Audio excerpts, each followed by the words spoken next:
right, good morning and welcome to this episode of Superior Angling.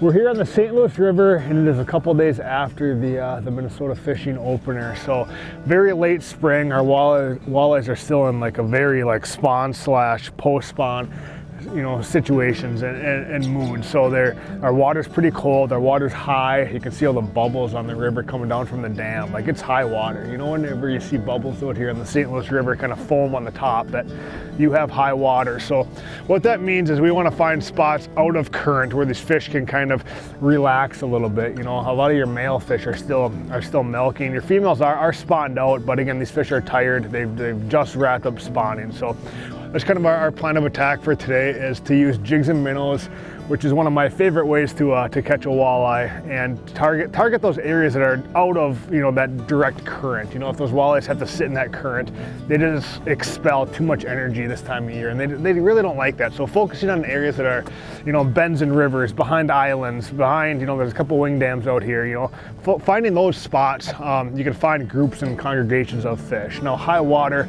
really congregates fish, right? Low water disperses fish. You always got to keep that in mind on a river system. So yeah, you just got to, you know, bounce around until you find a pocket of those fish and really take advantage of it. But that can also mean, you know, you can go an hour here, an hour there without catching anything. So you got to maintain focus and just keep moving around until you find a group of active fish. So let's get this boat positioned to get a spot locked and get some baits in the water. Stick with us, it's going to be a good one. Season 7 of Superior Angling TV is brought to you by Eskimo Ice Fishing Gear.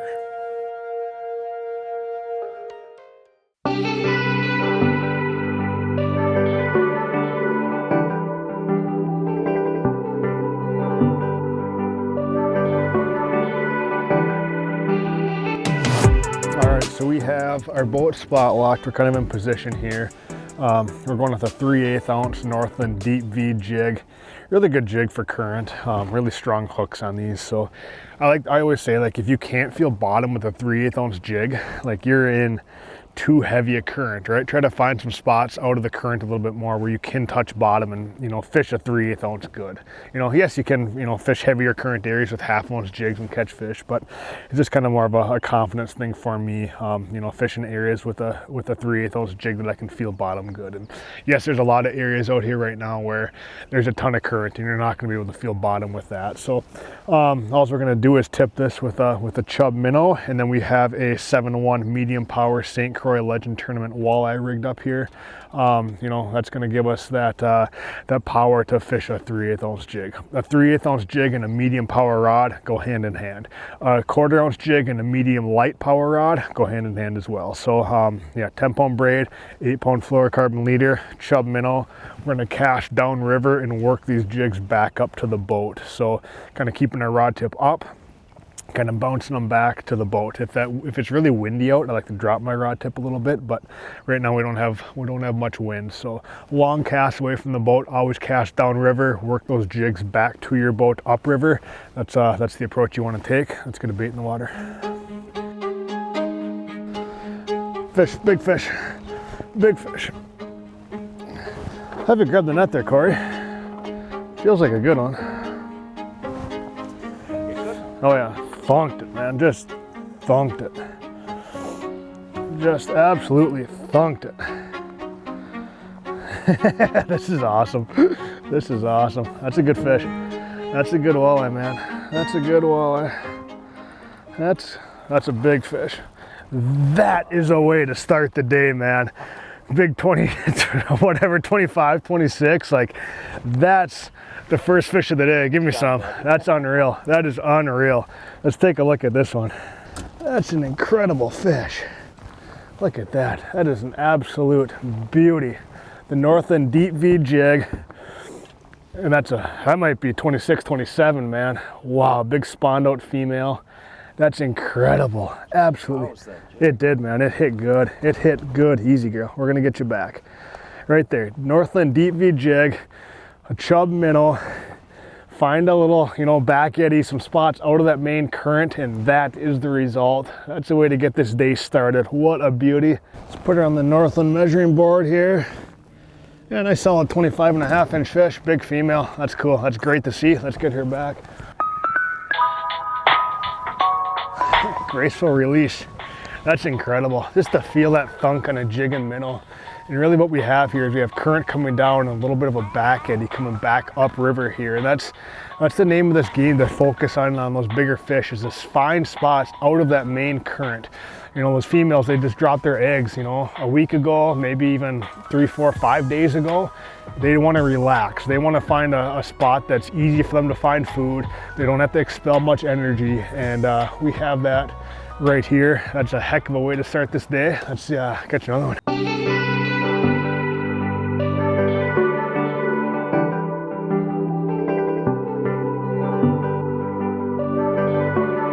Another good one. Not as big as the last one, but man, they just absolutely crack that jig and a minnow. So much fun. So much fun. That's another nice walleye, man. like the next cast. That's a gorgeous fish there. Spunky. But I mean, just absolutely inhaled that Northland deep V jig and a minnow.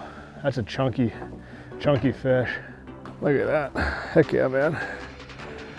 Wow, that's awesome. In the exact same spot that I hooked that big one, that first fish. And that's all about, you know, it's kind of, these fish just congregate in little pockets. Like you'll have 5 or 6 walleyes in an area that's literally like this big, right? And you just got to consume, you know, in current situations, if you hook a walleye, remember exactly where you caught that one and cast right back there, because a lot of times you're going to get more. So pink and white, 3/8 ounce Northland deep V jig, 2 walleyes in a very short period of time. This is heating up. I love the St. Louis River early season like this. You can get out here and, you know, upriver and catch these fish on jigs and minnows. As the season progresses, these fish kind of drop downriver and it's more of a trolling bite, but you got to take advantage of a jig and minnow bite, because it does not get any more fun.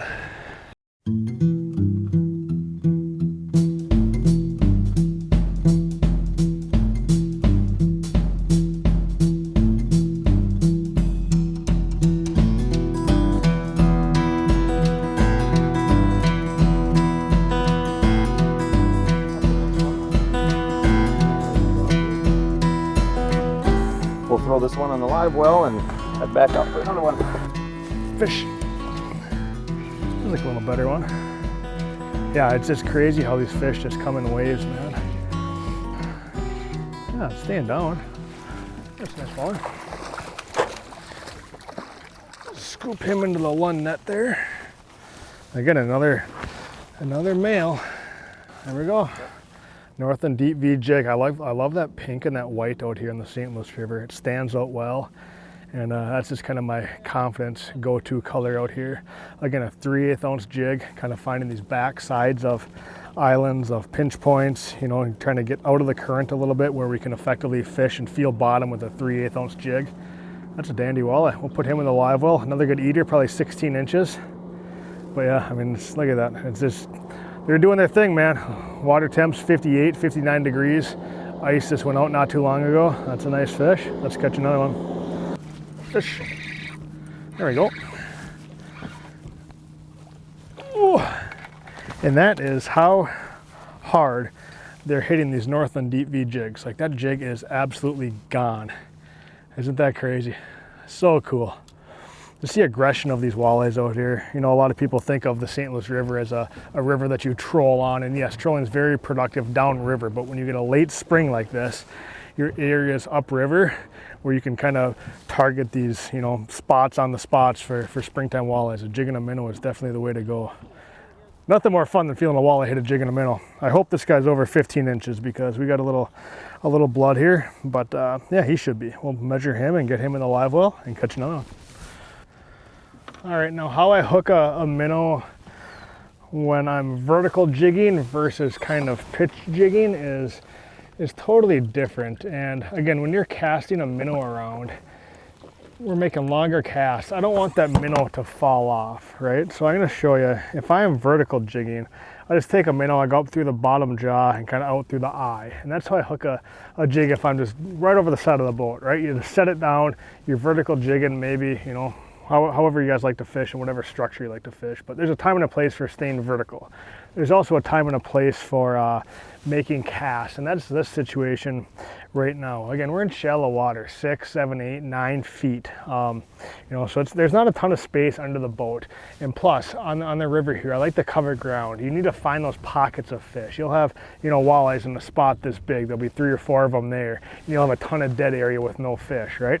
And they're in that spot for a reason. There's a nice current break there. They feel comfortable there. They feel like they don't have to expel too much energy, but there's food coming nearby. So I want to cast around so I can find those areas. And when I'm casting with the jig and a minnow, I want to take my hook, I want to go in through the mouth and kind of out through the gill, just like that. So again, the minnow's not hooked on there, it's just kind of looped on there. Then I turn my jig over and I come up through the belly like that. And that allows me to really make long casts without my minnow coming off. So, you know, we can kind of fan cast around, work these baits back to the boat, and just try our best to get our jig in front of a hungry walleye that wants to eat. But again, that's how you kind of want to hook a jig and a minnow if you're doing some fan casting around. So let's get this out there and try to catch one. There's a bite. Got him. That feels like a better fish. That feels like a little better fish. Heck yeah. And that's the nice part about a river system such as the St. Louis. Darker water, and it's not just a bite that lasts the first hour in the morning. Like, it's all day. It is an all-day bite, and a lot of times like midday and afternoon's even the best. Yeah, that's a good fish there. That's a good fish. Into the London net you go. Beautiful. That's a chunky walleye there. Gorgeous St. Louis River springtime walleye out here. There we go. Beauty. Yeah, gorgeous fish. It's an awesome representation of the fish that are in here. Chunky. Fun fight, you know, 20, 21 inches, solid fish. We'll put that in a live well for dinner. But again, just sticking with that white and pink Northland deep V jig and a 3/8 ounce. That 3/8 ounce just fishes so good on a medium power rod. And the St. Croix Legend Tournament Walleye Series, it kind of has that bigger foregrip. So when I fish and set the hook, I can have my hand around the foregrip here and just get a lot of good power, right? And that 7-1 length is perfect if you're pitching and casting jigs. If I'm vertical jigging, I like a shorter length, like a 6'6", 6'9", but if you're making long casts like we are here today, that 7-1 is pretty ideal. So let's rebait and get back out there.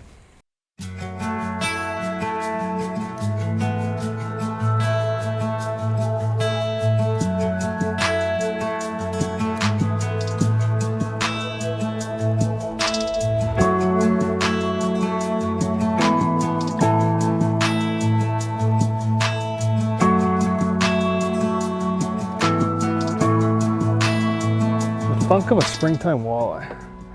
So much fun. And again, it's all about just pitching downriver and working these jigs back to the boat. That's a little guy. That one might go in the live well for a good dinner fish, close to that 15-inch size limit out here. But again, ate that Northland deep V jig pretty well. And that's a good representation of, you know, 3 fish in all different sizes, right? And that's really what you catch out here. There's a lot of these males that are, you know, 14 to 16 inches, and then there's quite a few bigger fish as well. And that's what's fun about out here. Like, it's not uncommon to come out here and have a really good day with a lot of big fish. And as we can see, that fish is milking there. So part of the spawning process, and that just shows you how late of a spring we've had. That's a great fish. We're gonna measure him. If he's over 15 inches, he's gonna go in the live well. All right, that guy's not gonna make it. He's a lucky fish. He's a lucky fish, 14-inch male. He's got to go back and grow up, and maybe we'll catch him again in the future. That's cool.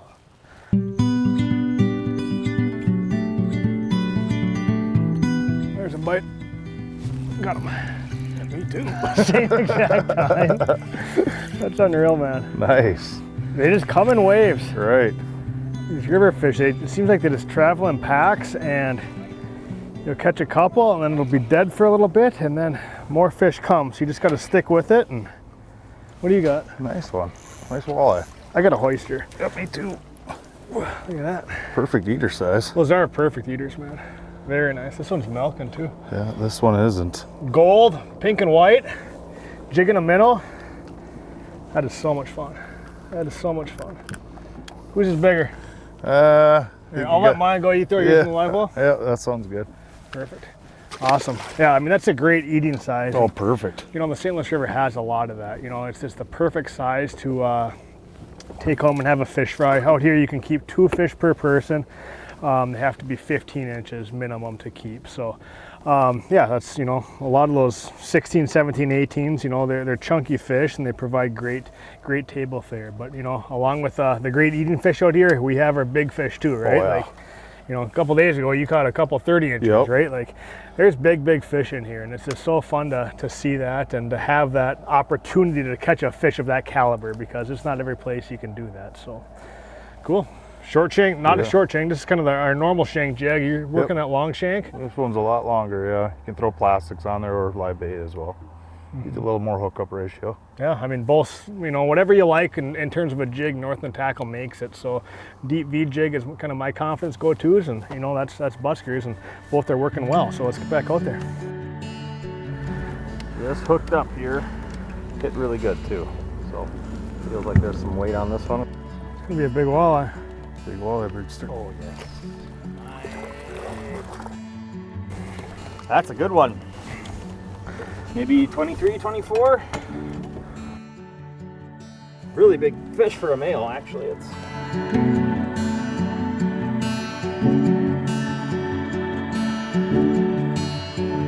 bonk. Got him. That's why if you're kind of doing this style of fishing, you know, making longer casts, like, you have to use a braided line just for that sensitivity factor. And not a bad little 15 incher. yeah.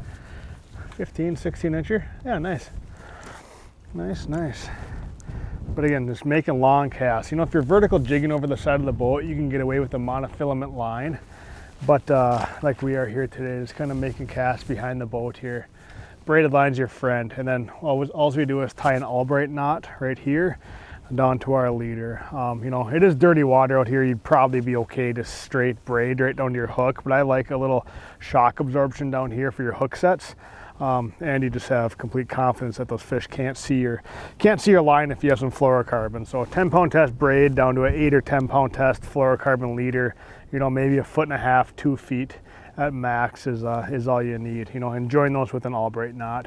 I don't like to use a barrel swivel. You know, if you guys aren't comfortable tying an Albright knot, sure, you could use a barrel swivel, but really keep this leader short so that swivel doesn't go through your guides when you're reeling fish in. But Albright knot works best, and yeah, that's another nice fish. Keep at it, huh? A lot of those 15, 16, 17s today. Oh yeah, perfect eaters. They are. Those Right? are the ones you want to keep. Nothing wrong with them. I have a feeling that the majority of those big females are still above the Highway 23 bridge. And, you know, what do they close at for, 5-6 days? Yeah, I think so. The first week it's closed. So that whole first week that the general Minnesota fishing season's open, above the 23 bridge is still closed, because that's where the majority of these walleyes go up to spawn. So I think it opens on Friday or Saturday. Friday this year, I think. Okay, Friday this year. All right. So yeah, so that's where I presume a lot of the bigger females are. You know, as the water temps warm up, these fish are going to start dropping back and heading down river. Again, a migratory system. You know, these fish, a lot of these, you know, there's sure quite a few resident fish, but a lot of these fish live out in Lake Superior, come up here to spawn, and drop back out. So yeah, a little overview on the area, and let's fish this in like 5 or 10 minutes, then maybe go up, try right out by the bridge. Yeah, sounds a good plan. All right, let's do it. There's a bite. Got him. It's just all about current breaks right now. Right in front of me. That's not a bad fish. Look at that. Gorgeous walleye.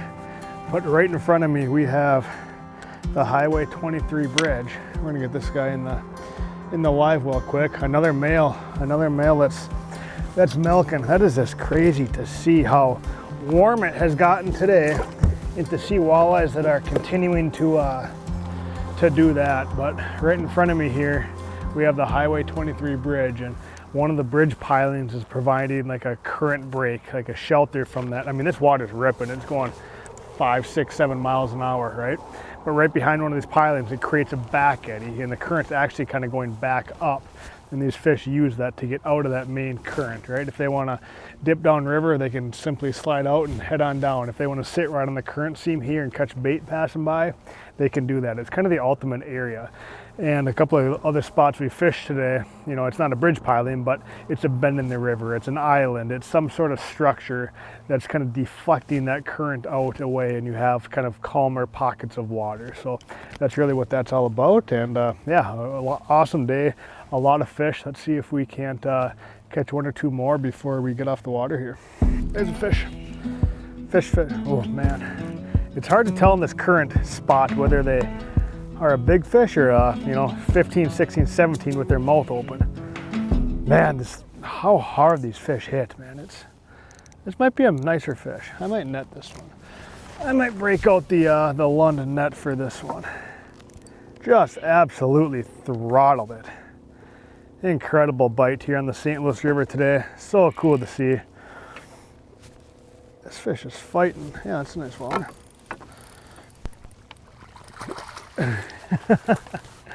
So much fun. Look at that. It's a nice 17, 18 there. Maybe even 18, 19.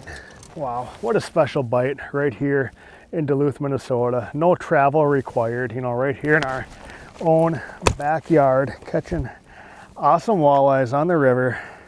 Saw one big fish today and just tons and tons of, you know, fish in that 15 to 20 inch range. So truly special fishery we have here. Another couple days we'll be able to go jump and fish above the 23 bridge, but for now we're kind of stuck below it. But man, we have had a heck of a day and caught tons and tons of gorgeous walleyes. That's awesome. Thank you guys for watching. We'll see you next time. We would like to thank you for watching this episode of Superior Angling TV. You can catch us every Sunday at 5:30 p.m. here on WDIO. You can also join us on social media for weekly contests, behind-the-scenes photos, videos, and much more. Also, don't forget, check out superiorangling.com to shop our new apparel available now.